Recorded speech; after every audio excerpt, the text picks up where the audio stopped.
What's up YouTube, this is Gresnick, and welcome back to another reaction video. Today we will be reacting to Film Theory. Will the FNAF 2 movie finally fix the lore? Hopefully. Like, FNAF 2 is one of those games that's kind of confusing timeline-wise. Well, as always, like and subscribe to the Film Theorists and myself, and let's get into this. We finally have some answers. The last Five Nights at Freddy's 2 trailer just dropped ahead of the movie's release in December, and let me tell you, this one actually gives us some closure on questions the fan base has had for years. Hello Internet, welcome to Film Theory, the show that's creeping through an abandoned pizzeria in the dead of night. I really hope I don't get jump scared by the subscribe button. Ah, jeez, come on, man. I punched you right in the face. So at this point, you know what Five Nights at Freddy's is. We're almost in the double digits of videos about it here on Film Theory, let alone the dozens and dozens over at our sister location Game Theory. The first movie was a huge hit, and the sequel, coming this December, looks like it's continuing the trend and adapting some of the best parts of the Five Nights franchise while also bringing in a lot of new ideas for the series. Honestly, I'm kind of excited about that. Like, if you're going to be making an adaptation of something in a different medium, use the unique ways of storytelling in that medium to add ideas while keeping to the spirit of that original IP. Anyway, because the new movie is coming out really soon, December 5th, one final trailer released 1 month ahead of that, in the middle of a Wednesday while I was working on something else. The script for the 10th anniversary video on Film Theory, actually.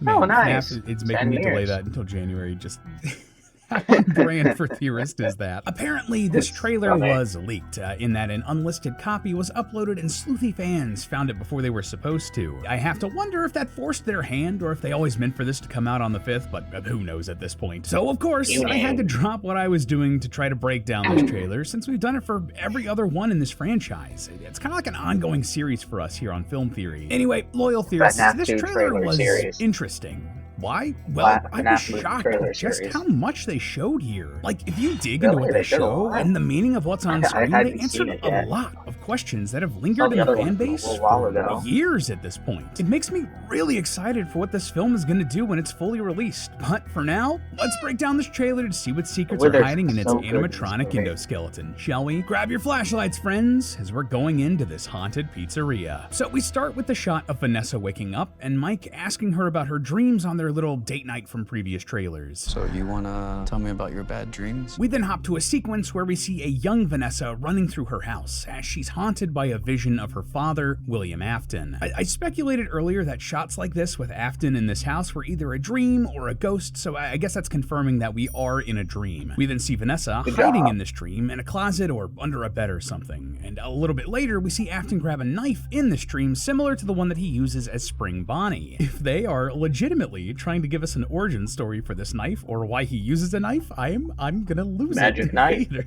In the present, Vanessa opens a closet in her apartment or house or whatever and pulls out a box clearly full of stuff from her childhood. And guys, we finally know what's in the box. Real talk though, this box looking similar to the mysterious one from the games had to be intentional or at least a fun nod. Open the box! I see you, Scott. I see you. Anyway, the next shot is Vanessa putting out a bunch of toys almost as if she's displaying them. There's some marbles, a small book, what looks like a little mirror, and Garrett's plane. Yeah, you know, Mike's little brother murdered by Afton, the toy plane that he had in the first movie that we know was given to Vanessa. I have to wonder, are these all things from her childhood or maybe something darker? Like, were these items taken from Afton's victims and given to Vanessa like the plane was? That would be incredibly creepy and just totally in line with this franchise, man. And I also have to ask, why is she displaying them here? Like, it could be that she's trying to get through things emotionally or confront those bad memories, but maybe she's trying to summon a spirit, like the spirits of these kids, or maybe of her father. I don't know if that makes a lot of sense or if it would work with the story, but it did come to me and I wanted to share that idea. Over all of this, we hear Mike say, "We're never gonna be able to move forward until you deal with some of the mess you left in your head." This is interesting because it sounds a lot like what Vanessa was dealing with in Help Wanted and that whole era, where Glitch Trap was a sort of AI infecting her brain and all of that jazz. has. But instead of using the weird new era stuff with AI and making it all confusing, we're just using a lot of the paranormal reasoning from the earlier, simpler, and frankly more popular parts of the franchise as a jumping off point. Again, this is just another example of taking stuff that worked from every era of the Freddy's IP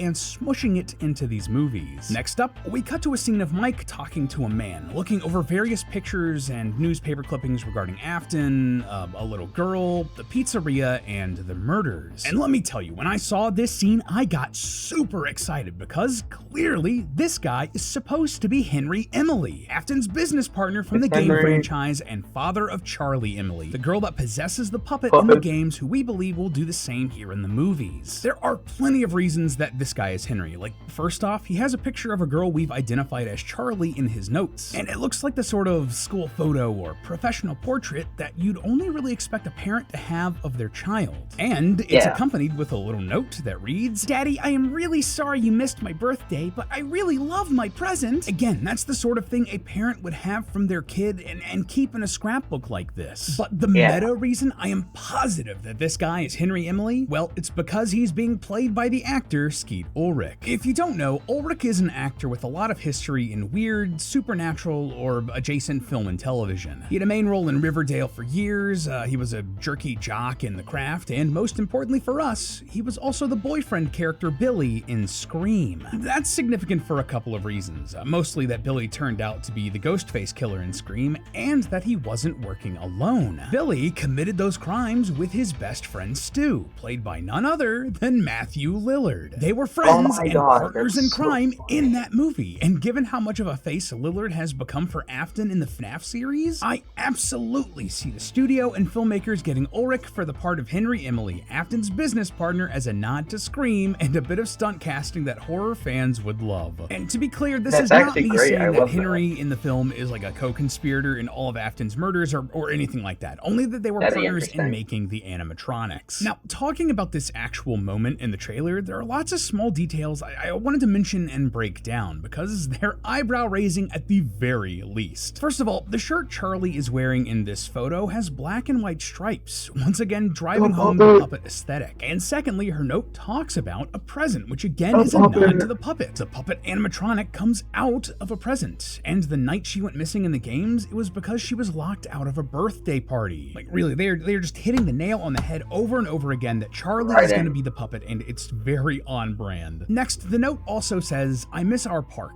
before getting cut off because it's folded over. This is a bit weird. At first I thought it might be referencing FNAF 1, where Garrett went missing in that movie. Like, maybe it was a pattern for Afton that he took kids in parks, but that falls apart for a couple of reasons I'll get to shortly. So perhaps this park is a reference to the theme park of the Fall Fest that we see later in the trailer. It's just a thought. Anyway, we also get a little news article here about William Afton's early ambitions. This is more or less a puff piece, but it does talk about how Afton was a genius with animatronics and continued experimenting with new ways of making them. This is definitely pointing towards his work with Remnant and trapping souls in the animatronics. It's also strange that Henry is not as big of a focus here because we thought Afton was the business guy in their partnership and Henry was more the animatronic guy. But this is letting us know that, sure, maybe Henry knew his way around animatronics, but Afton was also an animatronic guy. But okay, all that is neat or whatever, but the big thing we learn here, and the thing that made me and Tom light up like animatronic Christmas trees, this line right here. It wasn't until years later when those 5 children went missing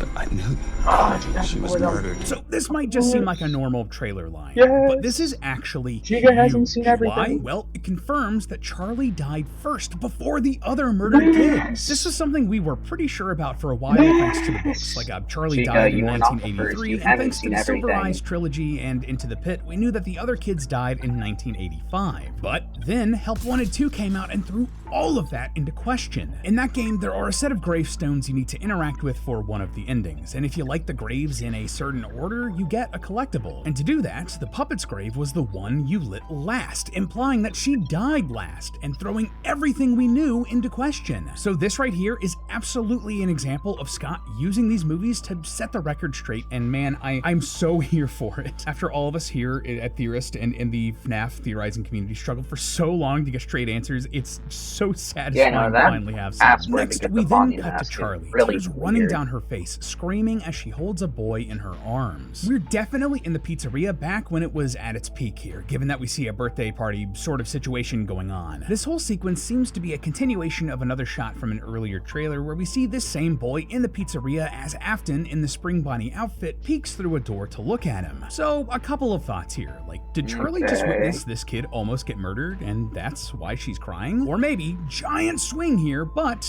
are they both already dead? Yeah, probably not. Everyone is looking at her when she screams, but it would be a cool Sixth Sense type of reveal if when she puts the kid down we see like a stab wound or something. But more importantly than that, I'm pretty sure that this is right before Charlie is killed. Earlier in the trailer, Henry says this. Everyone called it an accident. Everyone called it an accident, and here we see Charlie standing on a little platform. If I were to guess, this is where the puppet would come out during performances. Oh, and also, again, they're emphasizing the stripes on her sleeves here. Love how consistent that is. So putting the pieces together here, this platform is likely a trap door, and she's about to fall through and into the machinery of the puppet animatronic, something everyone would think was an accident. Notice how the other kid is suspiciously not on this platform when it focuses on Charlie's feet. It's about to open up and have Charlie fall to her death. Oh, and bonus points, that would make things way less confusing than it was in the game, since that had the puppet like find Charlie outside. It was very strange, and it follows the film's running mission statement of taking the recognizable parts of FNAF and simplifying them for the mainstream. We then get a lot of shots that just feel like classic horror movie fare that don't really add anything to our breakdown of the movie. We see a kid at Abby's school asking if she's ever gonna go back to Freddy Fazbear's, and then cut to her going back there. The animatronics wake up, and we see Mike and Vanessa in the pizzeria reacting to Balloon Boy's laugh coming from somewhere in its depths. Oh, and we also hear someone say, "Where are you gonna run to?" That's a line repeated from an earlier trailer. Back then I wasn't 100% sure who was saying this, but now it definitely sounds like it's from Afton. Oh, and also I have to point out, we can clearly see the carousel here in this shot with the four animals that you would expect. Freddy, Bonnie, Foxy, and Chica. None of the extra animals mentioned on the potentially real script pages that Scott released during the 10th anniversary event. And man, at this point, it feels like real. Scott is just toying with me. Why are you doing this to me, man? Is checking the carousel for animals going to be my version of counting animatronic tones? We then see the toy animatronics out and about like they've been really hammering home in the marketing for this movie. They even have a line saying, Half of this town will be dead by morning. Letting us know just how much the stakes have been raised here. We see Freddy at the Fall Fest Fair thing, Matthew Patrick raising a knife sharpener from a knife block about to stab a woman, Megan Fox chasing the guy from Jurassic Park inside of a school supply room, and Balloon Boy creeping on a Freddy security guard, who should be played by Markiplier. Come on, Mark, I know you're busy. Congrats on the wedding, by the way, but the fans really want to see you in these movies. And the last thing of note here, but we see the withered animatronics wake up and various jump scare shots of them, including Mangle attacking a car with Vanessa inside. In a previous trailer, we see them attacking the van with the paranormal investigators, so it looks like attacking vehicles will be their MO here in this movie. Or at the very least, he does it twice. Huh, weird. I just found 2 nickels. Something else I wanted to point out, though, is that none of the withered animatronics we see here in the movie have red eyes, though basically all of the toy animatronics have them at one point or another. To me, this pretty much confirms that the toy animatronics have a sort of child protection software that we mentioned in previous theories, and the withered animatronics don't. Those red eyes represent the software coming online and having them kill random people. This does make me wonder, though, if the toys are just robots that seem to be corrupted, perhaps the withered are connected with the spirits from the first movie, or new spirits entirely? It's just a thought. Now, those are the broad strokes of the trailer, and most of our learnings from it, but of course, it's a FNAF trailer, and there's deeper meanings to be found here. And probably the most important thing that I picked up from this trailer was that it really seems like this movie is going to be answering a lot of questions that the series has asked for a long time. When young Vanessa is having this scary dream about her dad in the trailer, we see a bunch of images of a workshop. There's a bunch of animatronic equipment, as well as like medical tools you might find in a doctor's office or hospital or whatever. Now, there's a lot of dust on this medical equipment, so if you ask me, this actually isn't connected to the dream at all. This is something I think the characters are going to find in the present day, and it just like matched the tone for the rest of the trailer, so, you know, they pulled trailer trickery Freddy and shoved that together, but that's neither here nor there. No, the big thing I wanted to focus on here was this. We see designs for a Freddy Fazbear animatronic on some old paper. Of course, you know us. When something like this pops up on screen, I absolutely had to pore over to see if there was any new information we could glean from it. And oh boy, don't you know that there was. You see up here where it says that this is Freddy 3.0, that it's a new design? Well, that's significant because if you compare this against all the other Freddy animatronics we see in the film series, this lines up most with the Freddy Fazbear from the first movie. The main Freddy, the classic Freddy, not the withered or the toy Freddy designs. You can really tell if you compare the jaw designs for the blueprint, classic Freddy, toy Freddy, and withered Freddy. This is definitely referring to the original Freddy from the first movie. And that's significant because, well, for a long time we weren't sure if the withered animatronics and the classic animatronics were the same animatronics or not. And that created a lot of confusion and ambiguity in the timeline and the story. But this right here is saying very clearly on paper that they are different. Most likely that the toy and withered animatronics came first and that the classic animatronics came later. And that's just from this one shot from one of these teasers. Who knows what answers the full movie's gonna give us? This might seem like I'm making a mountain out of a molehill. Like, this isn't really that big a deal, right? But this is really emblematic of not only this movie series as a whole, but honestly where the entire FNAF franchise is right now. Here, check this. Looking at the writing credits of a lot of the major FNAF projects over the last few years, you'll notice a little bit of a trend. For Security Breach, Scott wasn't really credited as a writer, and that's probably why the story was a bit frustrating both for us and for Scott. After that, neither the DLC for Ruin or Help Wanted 2 had credited writers, but the first movie had Scott, Seth Cuddyback, and Emma Tammy, the director of the movie, all as writers. And in more recent projects, well, Scott was the main writer along with Steel Wool co-founder Jason Topolsky on Secret of the Mimic, and Scott is the only writer on this new FNAF 2 movie. And what that tells me is that Scott is trying to take the story of FNAF back. He's trying to claw back control over this franchise and this narrative to make it the way he wants it to be. To go back and tell these stories in a way that's more crystal clear and planned out, because he was kind of flying by the seat of his pants when this series originally came out. And with these movies, he's taking that opportunity to make it crystal clear, all while giving us more than a little bit of fan service along the way. Like, for real, did you see Toy Chica? What are we doing here, man? But hey, that's just a theory. A film theory. And cut. Yeah, no, I cannot wait for this movie. I am so excited.